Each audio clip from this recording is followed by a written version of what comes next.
grip training. Now, something which grip, there are many reasons why you should have a good effective grip.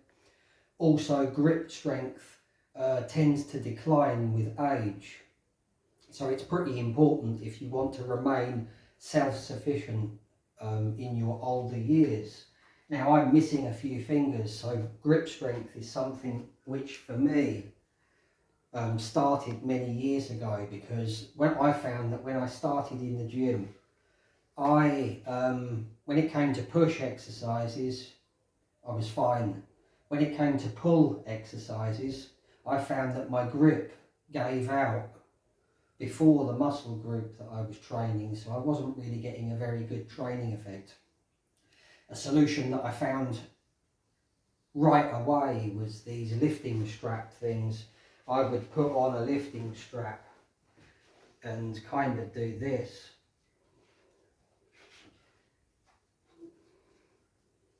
Which worked. However, this is not anywhere near, it's literally slapping a band-aid over it kind of thing. Not a great solution.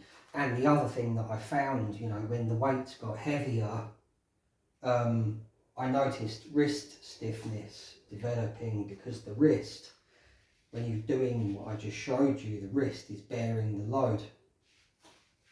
So what I've done is I've taken grip training to an almost obsession. What I do is, one rule for grip training, because you use your hands practically all day, every day, high volume is a good idea. You've got ones like this, it's adjustable, goes from 60 kilograms, from 8 kilograms to 60 kilograms, this one does. And what you do is you just do this. You can also do an isometric grip hold, and even I'll show you, even with a defective hand. Now I'm doing this with a defective hand, so no excuses, viewers, if I can do.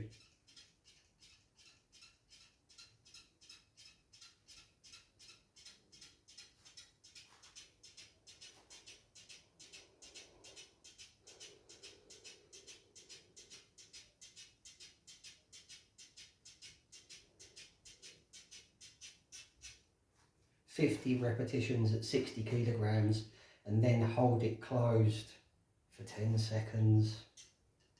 You've got no excuses. Now with these, the spring, over time, the more times you're doing this and working that spring becomes a little bit weaker over time. So I recommend changing these. Don't keep using it for longer than 2 months. I cycle them. So this was my old one. When I noticed this one losing the strength in its spring, buy a new one. This one becomes, what I do is I do 50 repetitions a side with this one, do a drop set, and then do 50 repetitions a side with this one, which is slightly weaker. Also, there are things like this.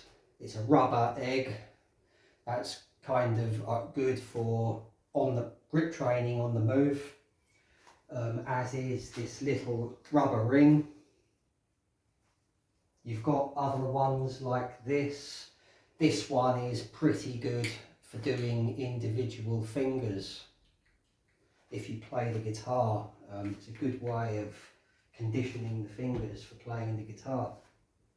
Also, pinch grip. Now, earlier this year, I was in the kitchen preparing food. Had an avocado in my hand like that, and what I do is I ping the stone out, stick a knife into the stone and ping it out. Yet the knife slipped, went into my index finger, and I severed a tendon. So I've been slowly but surely, this is what I used after the injury had healed. This is what I was using to regain the strength in the tendon in the finger. You can do pinch grip. You can also train individual fingers with one like this. Now, also you have, to increase the weight, many people like to increase the weight. This one's pretty good. You get a stick, kettlebell, you can use a piece of rope.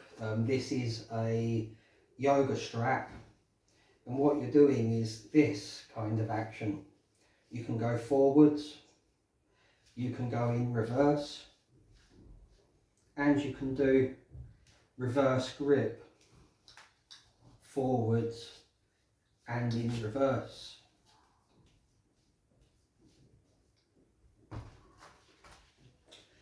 Very effective one, that one. That's also good for increasing wrist strength. Wrist strength is also important for maintaining grip strength. This is another good exercise for grip. Take a kettlebell, easier with a kettlebell. You could use a weight plate as well.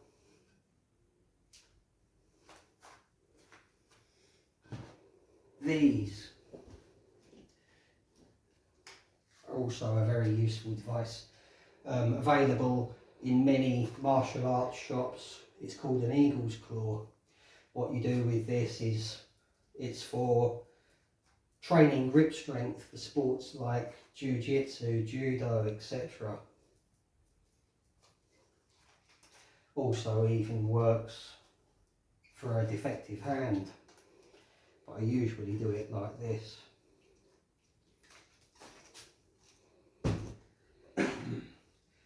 Wrist strength.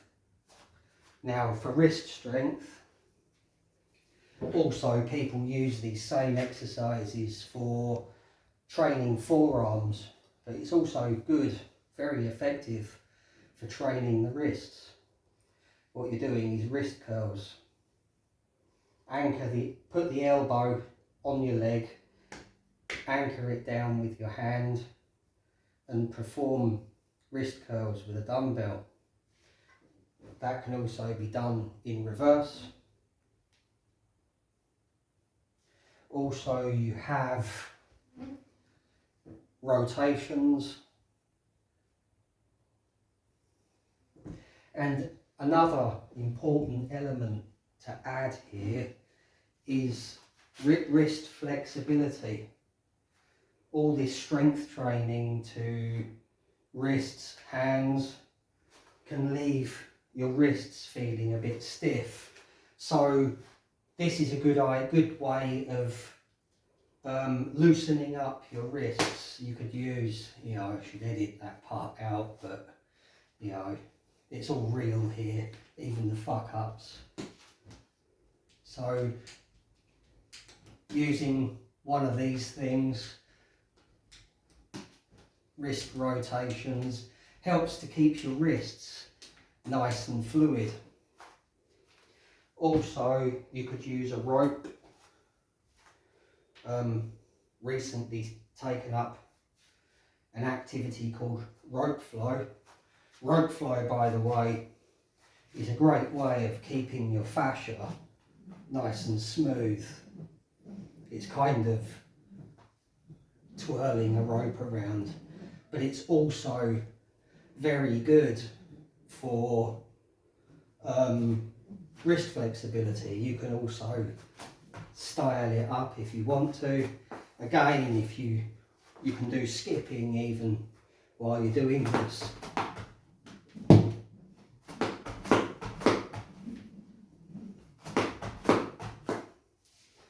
So there is guide to effective grip training.